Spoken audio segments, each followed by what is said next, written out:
Hello and welcome to personal finance bulletin money time. मैं हूं आपके साथ मीनू शर्मा और इस बुलेटिन में मैं आपको बताऊंगी आपकी जेब और जिंदगी पर असर डालने वाली पर्सनल फाइनेंस, बिजनेस और पॉलिसी से जुड़ी तमाम बड़ी खबरें। तो चलिए फटाफट शुरू करते हैं इस बुलेटिन में खबरों का सिलसिला। भारत में रिटेल महंगाई जुलाई में घटकर 1.55% पर आ गई, जो पिछले 8 साल से ज्यादा का सबसे निचला स्तर है। सरकारी आंकड़ों के मुताबिक खाने पीने की चीजों के दाम कम होने की वजह से गिरावट आई है। आपको बता दें कि ये 6 साल में पहली बार है जब महंगाई दर आरबीआई के 2 से 6% के दायरे से नीचे गई है। जुलाई 2024 में 3.54% पर थी, जबकि अप्रैल में 3.16% पर रही। अब इस खबर के क्या मायने हैं, ये बताने के लिए हमारे साथ मौजूद है हमारे सहयोगी और वरिष्ठ पत्रकार प्रवीण शर्मा जी। सर, महंगाई दर में गिरावट का मुख्य कारण क्या है और भविष्य में इसके क्या मायने हो सकते हैं? क्या ग्राहकों के लिए अच्छी बात है? नहीं, देखिए, ग्राहकों के लिए या आम लोगों के लिए एक बहुत अच्छी खबर है कि महंगाई दर जो है वो 1.55% यानी 2% के नीचे आई है। पिछले महीने अगर आप देखेंगे तो ये 2.16% पे थी, 2% से ऊपर थी। तो एक तो लोगों को राहत मिली है, बड़ी बात यह है। दूसरी बात यह है, जो जहाँ तक फैक्टर का सवाल है कि आखिर महंगाई में जो रिटेल इन्फ्लेशन उसमें गिरावट की वजह क्या है, सबसे बड़ी वजह रही है फूड इन्फ्लेशन में गिरावट आना। खाने पीने की चीज़ें इस पूरे पीरियड में सस्ती हुई हैं। इसके पीछे वजह यह है कि मॉनसून जो है वो अच्छा रहा, तो जो रबी की फसलें हैं उनकी पैदावार अच्छी हुई, और वो जो पूरे आप चाहे सब्जियां देख लीजिए चाहे ग्रेन्स देख लीजिए, वहाँ पे कीमतों का जो कम होने का सिलसिला एक हमको जुलाई तक अभी दिखाई दे रहा है। फूड इन्फ्लेशन का हिस्सा सीपीआई में तकरीबन आधा बैठता है, 50%, और जुलाई में फूड इन्फ्लेशन की जो ग्रोथ है वो नेगेटिव रही है, 1.76%। जो जून में ये रेट था ये 1.06% था। तो ये एक तरह से कहें कि हम फैक्टर रहे हैं जिस वजह से महंगाई में गिरावट आई है, लोगों को राहत मिली है। अब इसका परिणाम क्या होगा, इसका असर क्या होगा, ये देखने वाली बात है। देखिए, सबसे बड़ी बात यह है कि महंगाई दर में गिरावट ऐसे वक्त पे आई है जबकि पूरे ग्लोबल लेवल पे अनसर्टेनिटी बनी हुई है। भारत के सामने मुश्किल ये है कि ट्रंप और यूएस का जो 50% का टैरिफ है उसकी मार से इस वक्त देश जूझ रहा है। आरबीआई की जब अभी अगस्त में मॉनेटरी पॉलिसी की मीटिंग हुई थी तो उसमें रिजर्व बैंक ने कोई रेट कट करने से मना कर दिया। जो स्टैंस है आरबीआई का वो उन्होंने न्यूट्रल रखा, लेकिन सबसे बड़ी बात ये थी कि आरबीआई ने ये कहा कि हम देखेंगे कि ग्लोबल अनसर्टेनिटी किस तरह का रुख लेती है, भारत पर जो लगाए गए टैरिफ हैं उनका इकोनॉमी पर असर क्या होता है। इस वजह से जो रेट कट है या सस्ते कर्ज का जो पिछले इस साल फरवरी से जो सिलसिला शुरू हुआ था रेट कट का, 100 बीपीएस का रेट कट हुआ, 5.5% पे रेपो रेट आया और सीआरआर में भी 100 बीपीएस की कटौती की।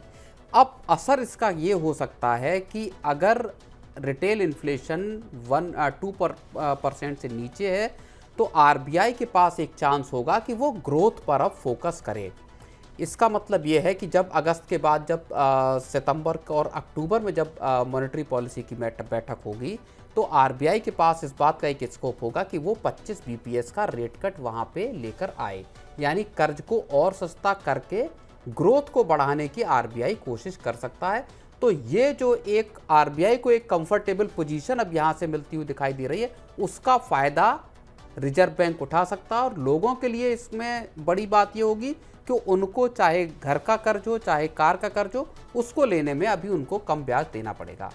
जी, और एक और सवाल मैं पूछना चाहूँगी कि जैसे ये इन्फ्लेशन है, ये जो गिरावट हम देख रहे हैं, तो एफएमसीजी और रिटेल सेक्टर में क्या ग्रोथ आगे जाकर तेज़ हो सकती है इससे, अगर ये इतने पर ही रहती है तो? नहीं, देखिए, कंजम्पशन को बूस्ट देना सरकार की प्रायोरिटी है इस वक्त, क्योंकि हम पिछले साल से एक डेढ़ साल लगभग ऐसा हो गया जहाँ पे कि कंजम्पशन बुरी तरह से पिटता हुआ नज़र आया है। और ये कंजम्पशन केवल और केवल एफएमसीजी सेक्टर तक सीमित नहीं है। कंजम्पशन आपका या खर्च जो है लोगों का, वो कार सेल्स हो, वाइट गुड्स हो, वो अक्रॉस दी आपको सेक्टर आपको दिखाई देगा जहां लोग अब थोड़ा कॉशियस हैं और पैसा खर्च करने से बच रहे हैं। पीछे बात ये थी कि रेट्स ऊंचे थे, पिछले साल दिसंबर तक आरबीआई ने कोई रेट कट नहीं किया, महंगे ब्याज दर थे, लोग रुक रहे थे। अब परिस्थिति में बदलाव ये है कि जब 100 बीपीएस का रेट कट हो गया है तब लोगों के पास ये मौका होगा कि अब वो घर खरीद सकें, वो कार खरीद सकें। सरकार का जो पुश है उसमें दो फैक्टर बड़े हैं। एक तो सरकार ने जो 12 लाख रुपए तक की टैक्स छूट दी है आपको इनकम पे, वो, और दूसरा सरकार ने जो एक 8वां वेतन आयोग या अभी जो डीए में जो बढ़ोतरी है जो 3% को लेके बात आ रही है, वो अगर सरकार फेस्टिव सीजन में देती है तो कारों की सेल्स हो, चाहे एफएमसीजी की सेल्स हो, चाहे वो रूरल एरिया हो, चाहे वो अर्बन इलाके हों, वहाँ पे कंजम्पशन को बूस्ट करने में उसका फ़ायदा दिखाई दे सकता है। जी, बहुत बहुत शुक्रिया सर डिटेल में इतना हमें जानकारी देने के लिए और इस खबर का फ्यूचर में क्या इम्पैक्ट होने वाला है वो बताने के लिए शुक्रिया सर। चलिए बढ़ते हैं आगे की खबरें भी जान लेते हैं मनी टाइम में। तो भारत अब सेमीकंडक्टर के ग्लोबल मैप पर बड़ी ताकत बनकर उभरने की तैयारी में जुटा है।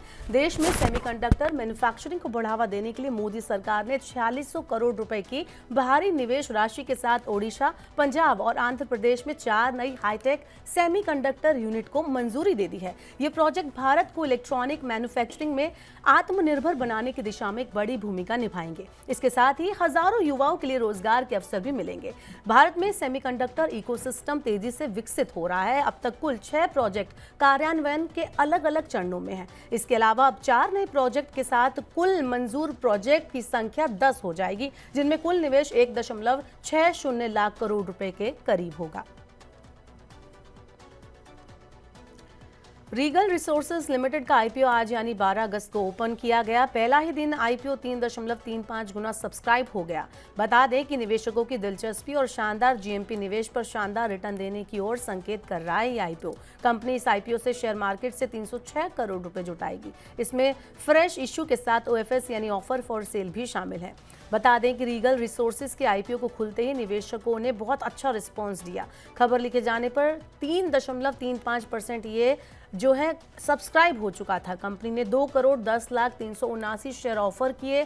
कंपनी ने 96 से 102 रुपए का प्राइस बैंड तय किया। 144 शेयरों का एक लॉट बनाया गया, जिससे रिटेल निवेशकों को कम से कम 14,668 रुपए निवेश करने होंगे। चलिए बढ़ते हैं आगे। अब आपको बताते हैं कि शेयर मार्केट का आज क्या हाल रहा। तो मंगलवार को व्यापक एशियाई बाजारों के बीच प्रॉफिट और लॉस के बीच झूलने के बाद भारतीय बेंचमार्क इंडेक्स, सेंसेक्स और निफ्टी में आज गिरावट आई। 12 अगस्त को भारतीय बेंचमार्क इंडेक्स निफ्टी 24,500 से नीचे गिरकर बंद हुए। सेंसेक्स 368.49 अंक यानी कि 0.46% की गिरावट के साथ 80,235.59 पर और निफ्टी 97.65 अंक यानी कि 0.40% की गिरावट के साथ 24,487.40 पर बंद हुआ।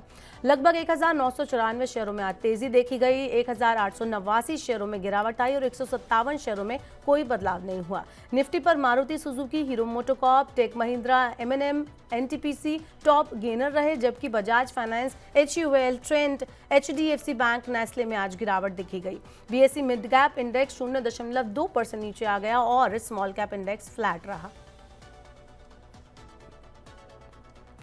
शेयर बाजार के बाद बढ़ते हैं सोने के भाव पर। देखते हैं सोने का भाव आज क्या रहा। तो राजधानी में मंगलवार 12 अगस्त को सोने की कीमतों में लगातार दूसरे दिन बड़ी गिरावट दर्ज की गई। सोने की कीमत में 1,000 रुपए की गिरावट आई और ये अब 10 ग्राम के लिए 1,01,520 रुपए पर आ गया।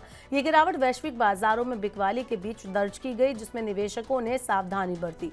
सोमवार को सोने की कीमत 99.9% शुद्धता वाले 10 ग्राम के लिए 1,02,520 रुपए थी। स्थानीय बाजारों में 99.5% शुद्धता वाले सोने की कीमत भी 1,000 रुपए गिरकर 1,01,100 रुपए प्रति 10 ग्राम सभी करों सहित आ गई।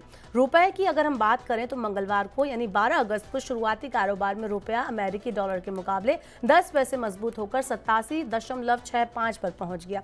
इसी दिन चांदी की कीमतों में भी गिरावट दर्ज की गई और ये 2,000 रुपए घटकर 1,12,000 रुपए प्रति किलो सभी कर के साथ वहां पर पहुंच गए, जबकि सोमवार को इसका भाव 1,14,000 रुपए पर था। अगले कुछ महीने में भारत 6500 किलोग्राम का अमेरिकी कम्युनिकेशन सैटेलाइट अपने रॉकेट से लॉन्च करेगा। ये जानकारी रविवार को इसरो के चेयरमैन वी नारायण ने दी।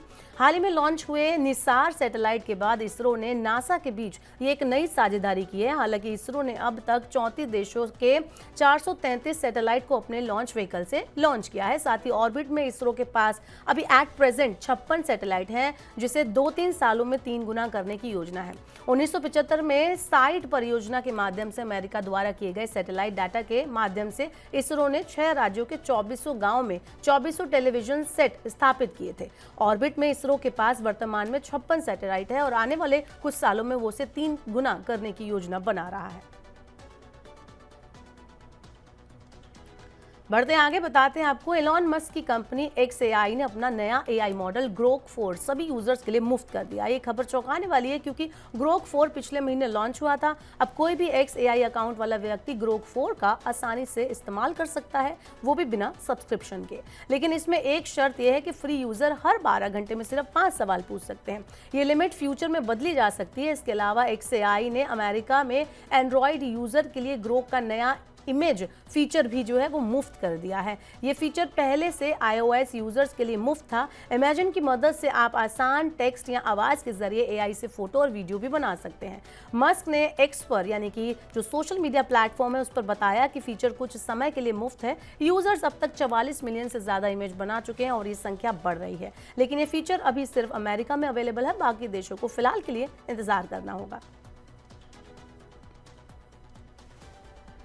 बढ़ते हैं आगे, बताते हैं आपको ऑटो सेक्टर में क्या कुछ नया है। तो सिट्रोन इंडिया ने भारतीय बाजार में अपने व्हीकल पोर्टफोलियो को बढ़ाते हुए अपनी मोस्ट अवेटेड और सबसे ज्यादा किफायती कार सिट्रोन C3X को आधिकारिक तौर पर बिक्री के लिए लॉन्च कर दिया है। छोटा साइज, स्टाइलिश लुक और कई सेगमेंट फर्स्ट फीचर के साथ आने वाली इस कार की शुरुआती कीमत 5.25 लाख रुपए रखी गई है एक्स शोरूम। ये सेगमेंट की सबसे सस्ती SUV भी है। सिट्रोन 2.0 पॉलिसी के तहत पेश की जाएगी। आपको बता दें कि इस कॉम्पैक्ट SUV के नए 3x रेंज में कंपनी ने काफी कुछ दिया है, जो इसे सेगमेंट के दूसरे कॉम्पिटिटर से, जैसे कि टाटा पंच, हुंडई एक्स्टर, रेनो काइगर इत्यादि से कड़ी टक्कर देते हुए नजर आते हैं। कंपनी जो है इसकी कीमत, बेस वेरिएंट की कीमत C3 लाइव मैनुअल वर्जन की कीमत को 5.25 लाख रुपए में लॉन्च कर रही है। तो फिलहाल के लिए आज के मनी टाइम में इतना ही। वक्त हो गया आपसे विदा लेने का। अब आपसे होगी कल मुलाकात। पर्सनल फाइनेंस से जुड़ी खबरों को पढ़ने, सुनने, उनसे जुड़े खास कार्यक्रमों को देखने के लिए आप मनी 9 के YouTube चैनल को जरूर सब्सक्राइब कर लें। साथ ही आज का हमारा मनी टाइम आपको कैसा लगा, नीचे कमेंट बॉक्स में अपना फीडबैक हमें देना ना भूलें। फिलहाल के लिए इस बुलेटिन में इतना ही। बने रहिए मनी 9 के साथ। नमस्कार, शुभ रात्रि।